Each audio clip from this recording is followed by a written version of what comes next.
अब देखो यार, लास्ट ईयर एईडब्ल्यू के ऑल आउट पेपर व्यू पर हुए ब्रॉल के बारे में सबको मालूम है। बट गाइज हाल फिलहाल में एईडब्ल्यू के लॉकर रूम के अंदर वुमेन डिवीजन के अंदर एक नया बवाल हो चुका है।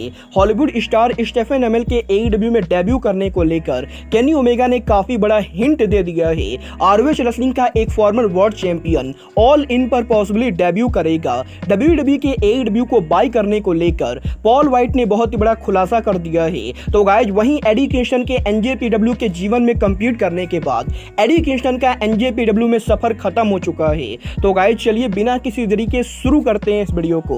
और गाइज सबसे पहले बात करेंगे के ऑल इन पेपर व्यू की। अगर बात करें यहाँ पर एईडब्ल्यू के ऑल इन पेपर व्यू की, तो गाइज इस हफ्ते एईडब्ल्यू के पॉडकास्ट के ऊपर एईडब्ल्यू की रेफरी आरबी एडवर्ड्स के साथ साथ एईडब्ल्यू के कमेंटेटर नाइगल मैकगिनिस एक दूसरे से बात कर रहे थे। और गाइज यहीं इस पॉडकास्ट के ऊपर नाइगल मैकगिनिस ने इस चीज को हिंट कर दिया है कि वो पॉसिबली ऑल इन पर उनका इन-रिंग रिटर्न करने वाले गए। जहां पर नाइगल मैकगिनिस का ये कहना है कि नाइगल मैकगिनिस इस समय लगातार जिम के अंदर ट्रेनिंग कर रहे गए और गाइज इस समय उनका वजन करीबन 240 पाउंड है, जो कि एक रेसलर के लिए बहुत ही बढ़िया वजन होता है। और गाइज क्योंकि वेम्बले स्टेडियम में all in pay per view wrestling industry का बिगेस्ट पेपर व्यू होने वाला है, तो गाइज पॉसिबली वेम्बले स्टेडियम वो स्टेडियम हो सकता है जहां पर लंबी टाइम के बाद नाइगल मैकगिनिस उनका रिटर्न करे। और गाइज नाइगल मैकगिनिस ने इस चीज को डायरेक्टली हिंट कर दिया है कि वो पॉसिबली ऑल इन पर उनका इन-रिंग रिटर्न करने वाले गए। वेल गाइज देखना बहुत ही दिलचस्प होने वाला है कि अगर नाइगल मैकगिनिस ऑल इन पर उनका रिटर्न करते गए तो वो एईडब्ल्यू के किस रेसलर को फेस करते गए। बट गाइज जहां तक बात रही एईडब्ल्यू में रेसलर्स के रिटर्न होने की, तो गाइज इस हफ्ते एईडब्ल्यू के ईवीपी केनी ओमेगा ने सोशल मीडिया के ऊपर एईडब्ल्यू के अंदर हॉलीवुड स्टार स्टेफन एमएल के डेब्यू एकेए रिटर्न को टीज कर दिया है। जहां पर इस हफ्ते सोशल मीडिया के ऊपर स्टेफन एमएल की सीरीज हील को लेकर केनी ओमेगा ने एक पोस्ट किया है। और गाइज केनी ओमेगा का ये कहना है कि केनी ओमेगा ने हाल फिलहाल में स्टेफन एमएल के रेसलिंग शो को देखा है और गाइज उस शो को देखने के बाद केनी ओमेगा डेफिनेटली एईडब्ल्यू के अंदर भी स्टेफन एमएल को रिंग के अंदर देखना चाहते गए। और गाइज क्योंकि स्टेफन एमएल ने एईडब्ल्यू के original all in pay per view पर काम किया था, तो गाइज इसीलिए एईडब्ल्यू के upcoming all in pay per view से पहले अगर स्टेफन एमएल एईडब्ल्यू पर डेब्यू करते गए तो गाइज एईडब्ल्यू के फैंस को ये काफी बढ़िया लगेगा। और गाइज यहाँ पर डायरेक्टली सोशल मीडिया पर आके केनी ओमेगा स्टेफन एमएल के डेब्यू को टीज कर रहे गए। वेल गाइज यहाँ पर मुझे इसकी 100% पॉसिबिलिटी लगती गई कि Tony Khan in future Stephen Amell का डेब्यू कराने वाले गए। बट गाइज अब ये तो आने वाला टाइम बताएगा कि टोनी खान स्टेफन एमएल का डेब्यू कब कराते गए। बट गाइज जहां तक बात रही रेसलर्स के डेब्यू करने की, तो गाइज यहीं एईडब्ल्यू सुपरस्टार एडी किंगस्टन के एनजेपीडब्ल्यू के बिगेस्ट टूर्नामेंट जीवन क्लाइमेक्स के अंदर इस साल डेब्यू करने के बाद अब आज फाइनली एडी किंगस्टन का जीवन क्लाइमेक्स का सफर खत्म हो चुका है। क्योंकि गाइज पिछले काफी दिनों से एनजेपीडब्ल्यू के जीवन क्लाइमेक्स के अंदर एडी किंगस्टन एनजेपीडब्ल्यू के सम ऑफ द बिगेस्ट रेसलर को बीट कर रहे थे। बट गाइज आज एनजेपीडब्ल्यू के जीवन क्लाइमेक्स के ऊपर एडी किंगस्टन ने उनके आखिरी क्वालिफाइंग मैच के अंदर बुलेट क्लब के लीडर डेविड फिनली को फेस किया था। और गाइज क्योंकि इस मैच के अंदर डेविड फिनली ने एडी किंगस्टन को बीट कर दिया है, तो गाइज इसीलिए एनजेपीडब्ल्यू के जीवन क्लाइमेक्स के रूल्स के हिसाब से अब एडी किंगस्टन एनजेपीडब्ल्यू के अंदर जीवन क्लाइमेक्स के अंदर से बाहर हो चुके गए। और गाइज अब यहाँ पर एडी किंगस्टन अगर उनके किसी मैच को जीत भी जाते गए तो वो एनजेपीडब्ल्यू के जीवन क्लाइमेक्स को नहीं जीत पाएंगे। और गाइज फाइनली यहाँ पर एनजेपीडब्ल्यू के अंदर एडी किंगस्टन का जीवन क्लाइमेक्स खत्म हो चुका है। गाइज देखना बहुत ही दिलचस्प होगा कि एडी किंगस्टन के जीवन क्लाइमेक्स में हार जाने के बाद किंगस्टन एईडब्ल्यू के टेलीविजन पर उनका रिटर्न कब करते गए। बट गाइज चलिए फिलहाल आगे बढ़ते हैं और बात करते हैं एईडब्ल्यू सुपरस्टार पॉल वाइट की। वेल गाइज इस हफ्ते पॉल वाइट के लेटेस्ट इंटरव्यू के अंदर पॉल वाइट ने एईडब्ल्यू और डब्ल्यूडब्ल्यूई के कंपटीशन को लेकर बात की गई। जहां पर जब पॉल वाइट से इंटरव्यू में ये पूछा गया कि अगर एईडब्ल्यू कंपनी आगे चलकर डब्ल्यूडब्ल्यूई की बड़ी राइवल बनती गई तो गाइज क्या डब्ल्यूडब्ल्यूई कंपनी डब्ल्यूसीडब्ल्यू की तरह ही एईडब्ल्यू कंपनी को बाय कर सकती गई। तो गाइज यहाँ पर पॉल वाइट ने जवाब देते हुए ये कहा है कि टोनी खान पहली बात तो कभी भी एईडब्ल्यू कंपनी को बेचेंगे ही नहीं। और गाइज जहां तक बात रही एईडब्ल्यू कंपनी के बंद होने या डब्ल्यूडब्ल्यूई के बाय करने की, तो गाइज यहाँ पर पॉल वाइट ये बात अच्छे तरीके से जानते गए कि एईडब्ल्यू के ओनर्स के पास डब्ल्यूडब्ल्यूई के ओनर के मुकाबले ज्यादा पैसे गए। और गाइज क्योंकि एईडब्ल्यू का ओनर बड़ा बिलियनियर है, तो गाइज इसीलिए इस बात का तो सवाल ही नहीं उठता है कि एईडब्ल्यू कंपनी उनके कंपनी को कभी भी डब्ल्यूसीडब्ल्यू की तरह डब्ल्यूडब्ल्यूई को बेचेगी। और गाइज भले भले ही यहाँ पर WCW के ओनर भी टेड टर्नर थे, बट गाइज क्योंकि टोनी खान टेड टर्नर के मुकाबले रेसलिंग बिजनेस के बहुत ही बड़े फैन है, तो गाइज ये चीज तो सपने में भी नहीं हो सकती गए कि टोनी खान कभी भी उनकी कंपनी AEW को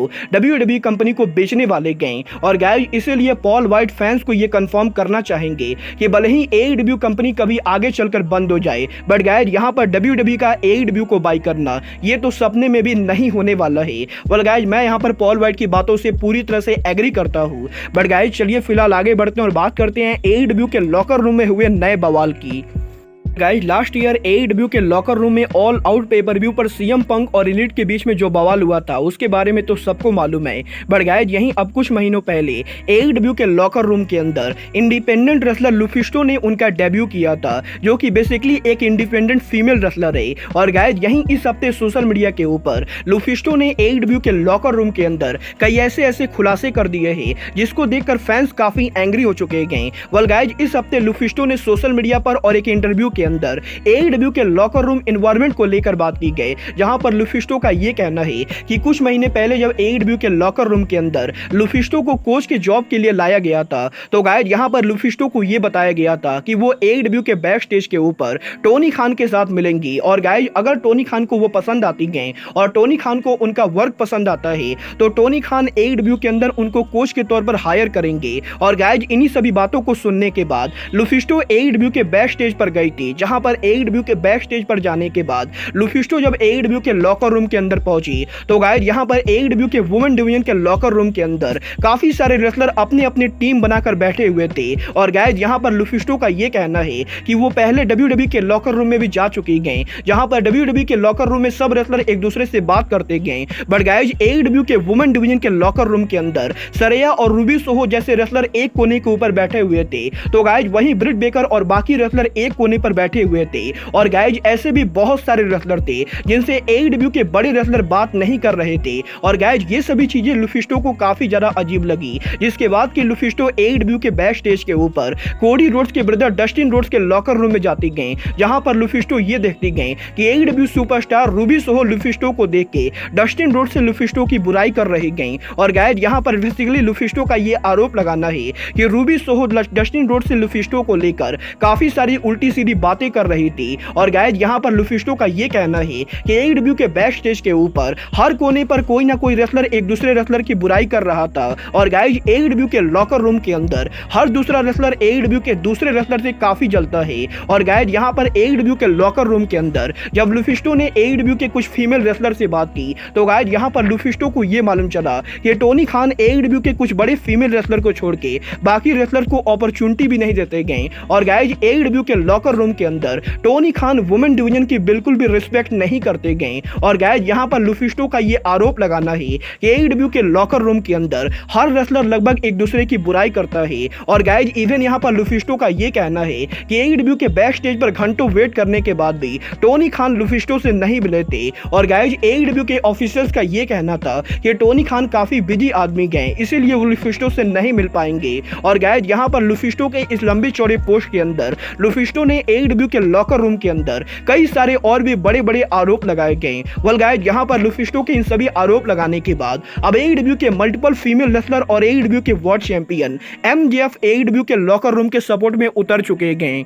पर AEW world champion MJF social media पर ट्वीट करके ये कहते गए कि अगर कोई भी ऐरा गैरा रेसलर AEW के बारे में सोशल मीडिया पर कुछ भी पोस्ट कर देता है तो फैंस को इन फालतू बातों पर विश्वास नहीं करनी चाहिए। तो गाइज वहीं AEW सुपरस्टार सरेया ये लिखती गई कि AEW के लॉकर रूम के अंदर वुमेन डिवीजन में हर वुमेन डिवीजन को किसी से कोई भी प्रॉब्लम नहीं गए। और गाइज वुमेन डिवीजन के अंदर रेसलर काफी टाइम एक दूसरे के साथ टाइम स्पेंड करते गए। तो गाइज वहीं ब्रिट बेकर, ताया वेल्क्री सहित AEW सुपरस्टार रूबी सोहो और एना जे ने भी सोशल मीडिया के ऊपर लुफिस्टो के आरोप को खारिज बताया है।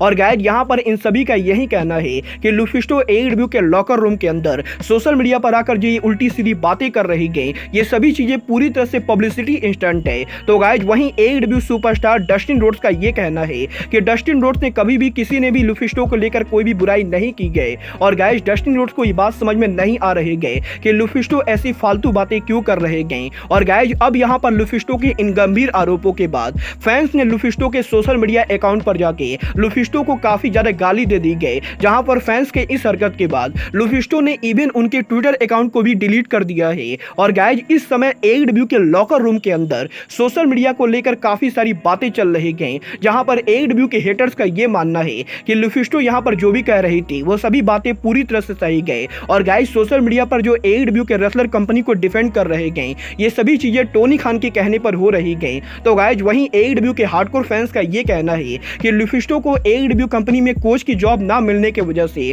वो AEW कंपनी को बदनाम कर रहे गए। वेल गाइज आपको क्या लगता है, लुफिस्टो ने AEW पर ये जो बड़े गंभीर आरोप लगाए गए, आप लोग इन सभी आरोपों से एग्री करते हो या नहीं, आप लोग मुझे कमेंट करके बताइए। बट गाइज अब आज के इस वीडियो में बस इतना ही। मैं मिलता हूं आपसे अपने अगले वीडियो में। बट गाइज तब तक के लिए goodbye, good night and bang.